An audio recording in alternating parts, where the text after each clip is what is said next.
Hey everyone, what up? It's Aaron and I'm just doing a little video here to talk about my new toy. Well, I've had it for a couple of months now. I bought it off a good friend, Mr. Stephen Bishop. Shout out to Steve Bish. Yeah, it's the Korg Esx-1. My first ever drum machine. To be honest, my first ever real piece of musical hardware. If I'm totally honest, I've got a few compressors and preamps, etc. Well, this is my first real piece of creative musical hardware, and to be honest, I absolutely love it.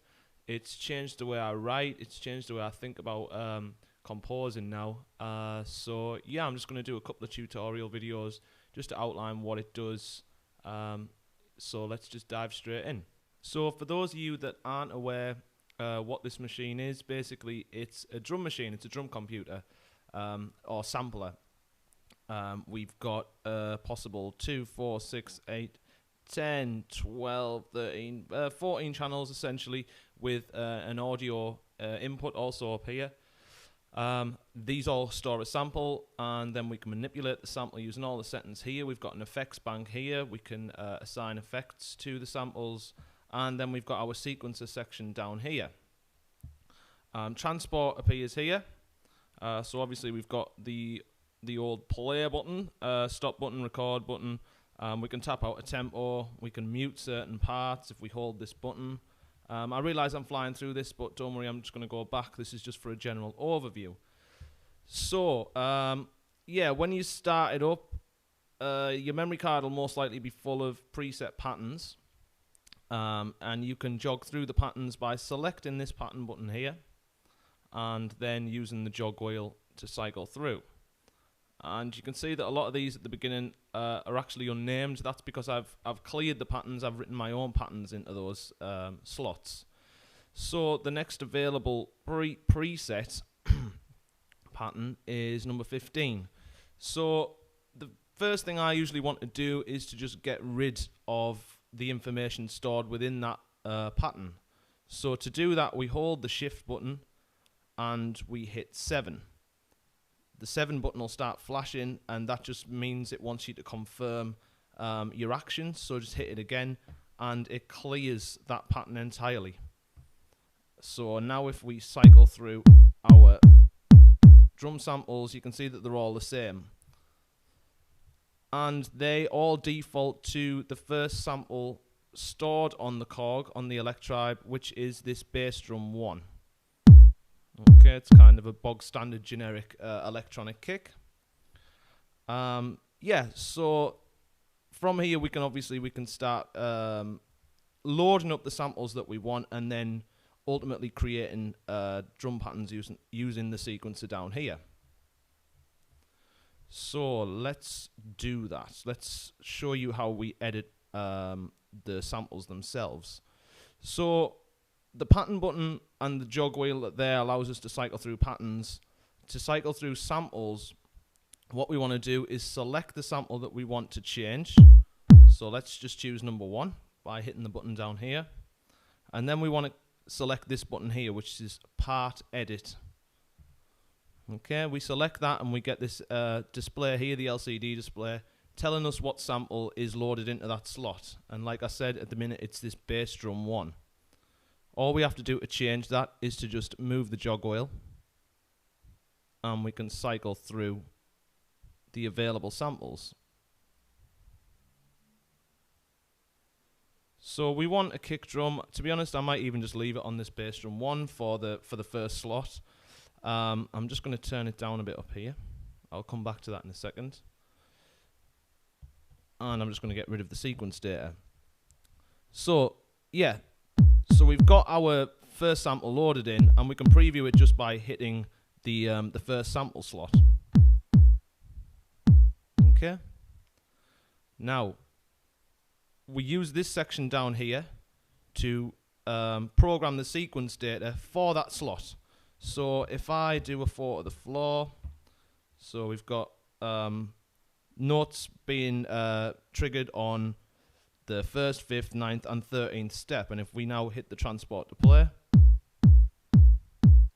we can hear that. Okay, I'm just going to stop that and we're going to load up a second sample. Okay, so I'm going to select slot 2, which again is just this, by default it's just this bass drum 1. So we're going to cycle through using the jog wheel, and I want to find a hi-hat. So we go past the snares and the claps, and eventually we come to the hi-hats. Just going to turn it down again. Okay, so we can use the jog wheel, preview our samples until we get one we're happy with.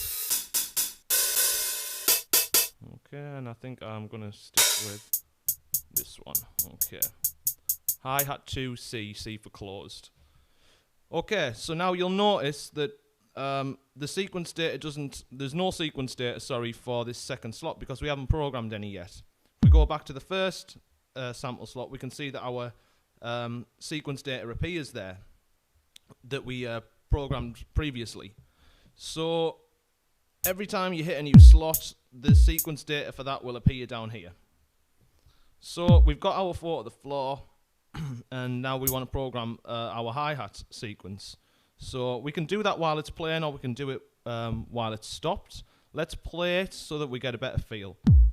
Okay, so we've got our 4 to the floor.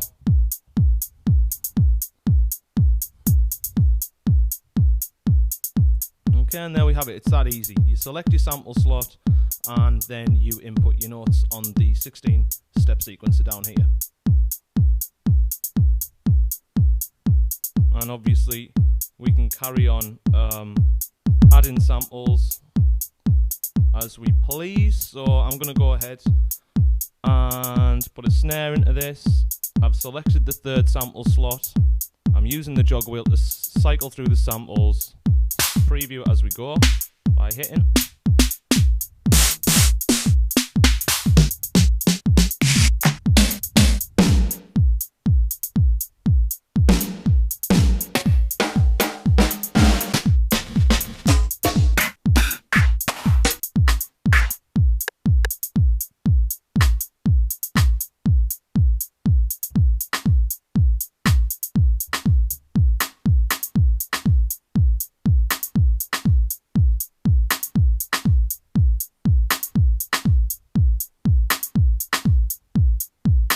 Okay, so essentially that's it. Like I said, you've got a number of slots here to be able to play with.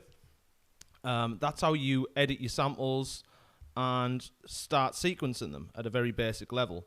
Obviously, we've got a lot more options available to us in order to manipulate the sounds. We've got this whole effects bank here.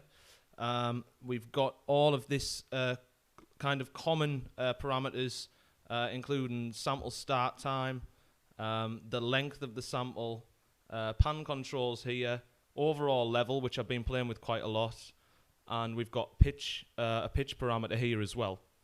Above and beyond that, we've got a filter section down here so that we can use low pass, high pass, or band pass filters to manipulate the timbre of the sound. And then above and beyond that, also we have a modulation section here, and we can modulate sound's pitch, cutoff, amplitude, and spatialization, the pan here.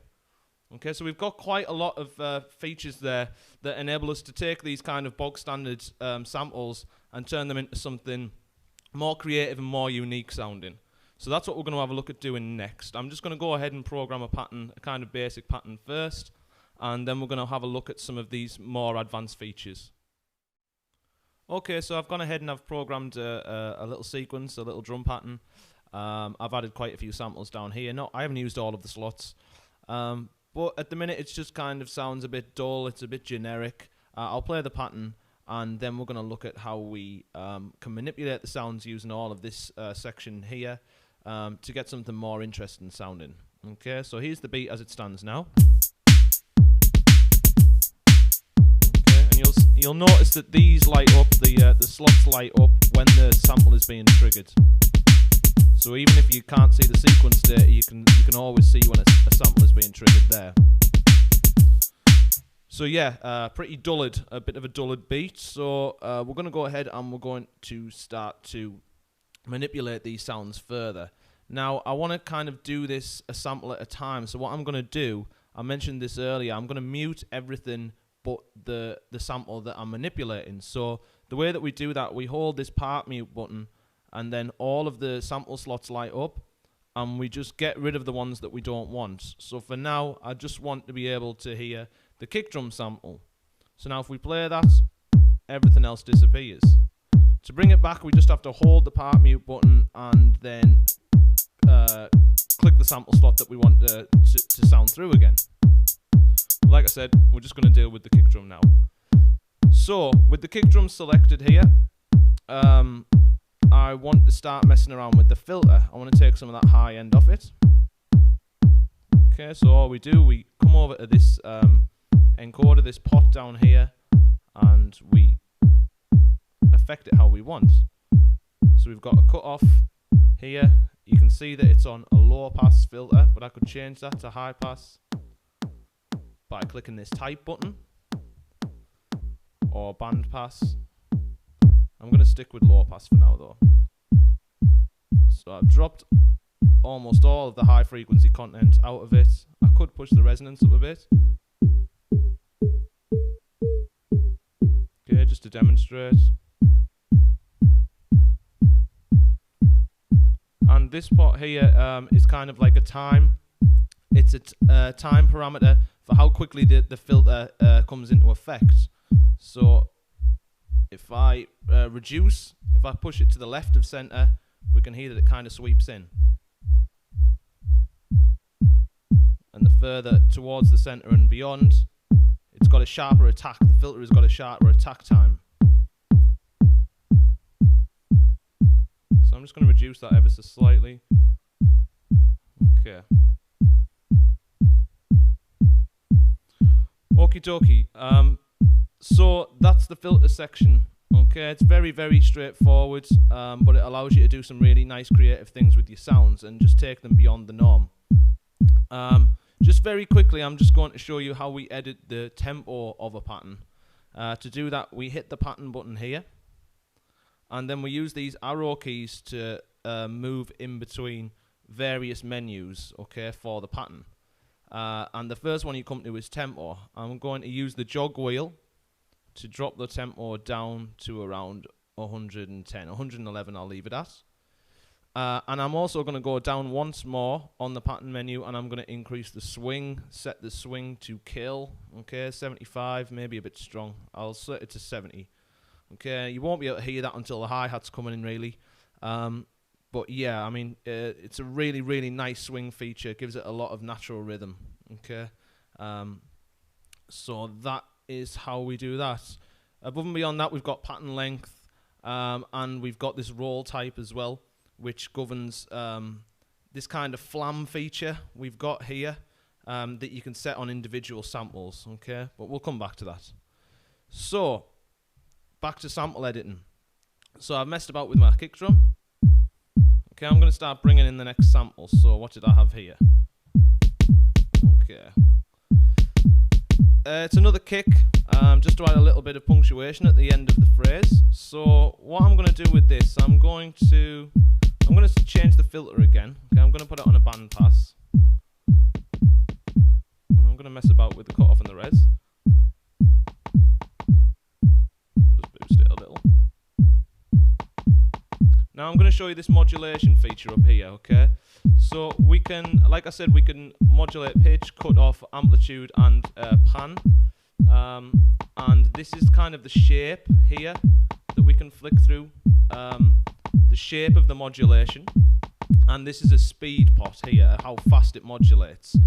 And we can set that speed to, we can snap it to a musical grid using this BPM sync here, okay?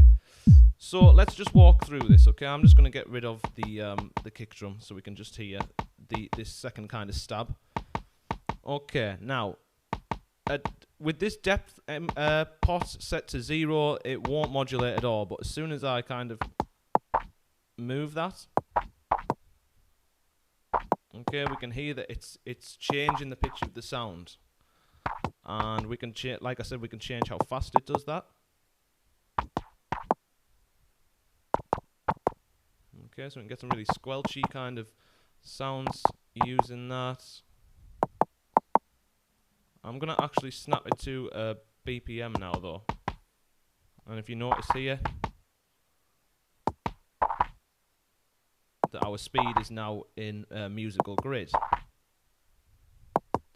So that's pitch modulation. Let's change it to cut-off modulation by hitting this button here.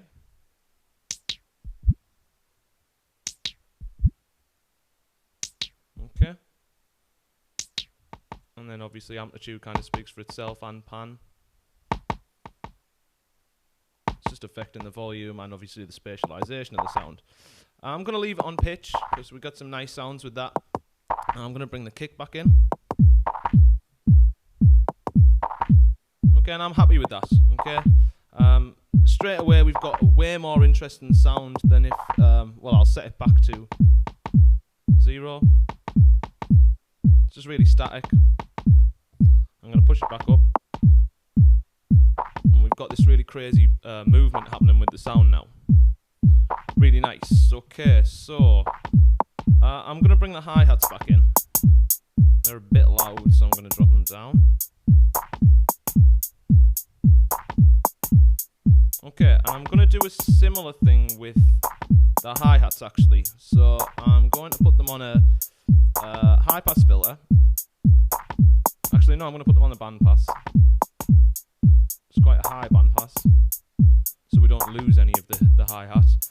I'm going to change the modulation to cut off, and I'm going to increase the depth. And you'll hear we get this kind of really nice. It's almost like it's creating a rhythm through the cut off modulation. It's nowhere near as static as it once was. And again, you can set the speed here. I'm quite happy with how it's swinging now. I want it to be kind of loose. Sometimes you might get some really abrupt kind of dropouts with stuff like that, but I'm all for that, you know. Get rid of the robotic kind of feel to it, get some natural kind of humanistic things going on with it. So I'm all for that, I don't mind. Okay, what else did we have? Let's just bring these sounds back in. Okay, we have a snare drum and a shaker. Okay, so let's mute everything else off. Let's just deal with the snare drum now. One thing to mention at this point, if you want to select a sound without it sounding through, say if you were playing live, you can hold the shift button and then select the sample slot, and it won't play the sample.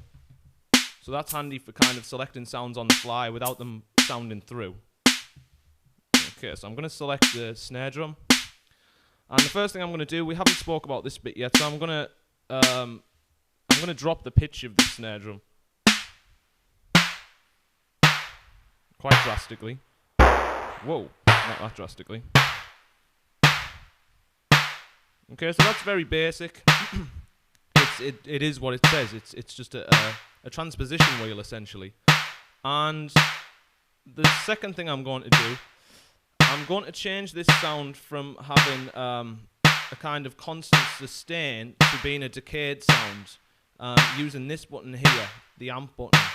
Now if I change that, you won't hear it at first, but if you can see there, the little symbol, it's kind of got a decayed graphic on it rather than this sustained graphic. So then when we affect this EG time, we get a much shorter, snappier sound. The decay is a lot shorter. Okay. And last thing I'm going to do, I am going to mess about with the filter on this. I kind of like these snares that kind of get filtered out. Not as much high end. And I want the kind of sweep on it as well.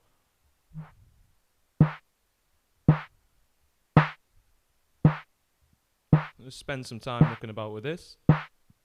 I might need to increase the level. Okay, I'm going to bring everything back in.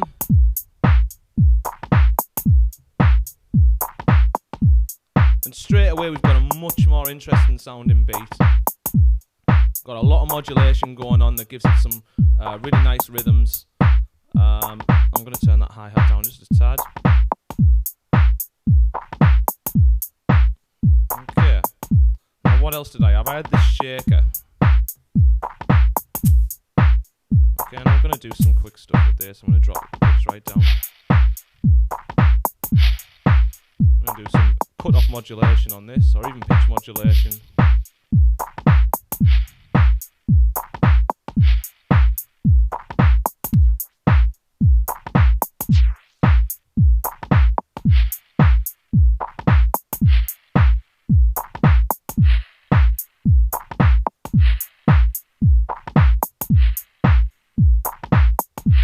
And actually, with this one, it's a good opportunity to demonstrate the effects bank we've got here. Okay, so before a signal will be sent through to the effects, we've got to choose the sample, which I already have. I've got this shaker selected, and then there's a button here, FX Send. So we hit that, and then it's being sent through to this effects bank here, which by default, all the effects are set to this delay. We can cycle through 3 separate effects that we want to assign it to using the effects select button. I'm just going to leave it on number 1 for now. Okay, with it being sent, it's being routed through to the effects bank, so the next thing we want to do is select our effect. And there's a jog wheel here with a multitude of effects that we can assign. So like I said at the beginning, it's on a kind of BPM delay. I'm going to put it on a reverb. And then we've got these 2 pots, and these 2 pots control 2 separate parameters for each effect. And that might sound kind of limited, but you know, sometimes limitations are really good. And you always get the most important ones. So with the reverb, we've got this time parameter, and we've got overall level. It's kind of like a dry wet.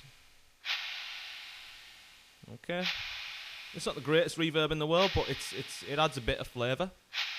There's some crazier effects. There's this grain shifter one, which is quite nice. It does some weird things. It splits it up, kind of granular. You get some cool stuff with that, but I'm gonna leave it on. Reverb for now. And that's as basic as it is. You can actually chain effects together, but I'll look at that in a different video, I think. So, what have we got at the end of all this? Yeah, much more unique sounding than what we originally had.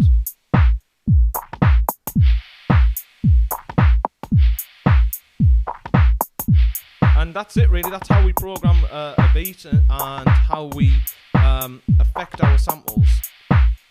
Modulate them, change pitch, time properties, filter properties, and use the effects bank to add different flavors, etc.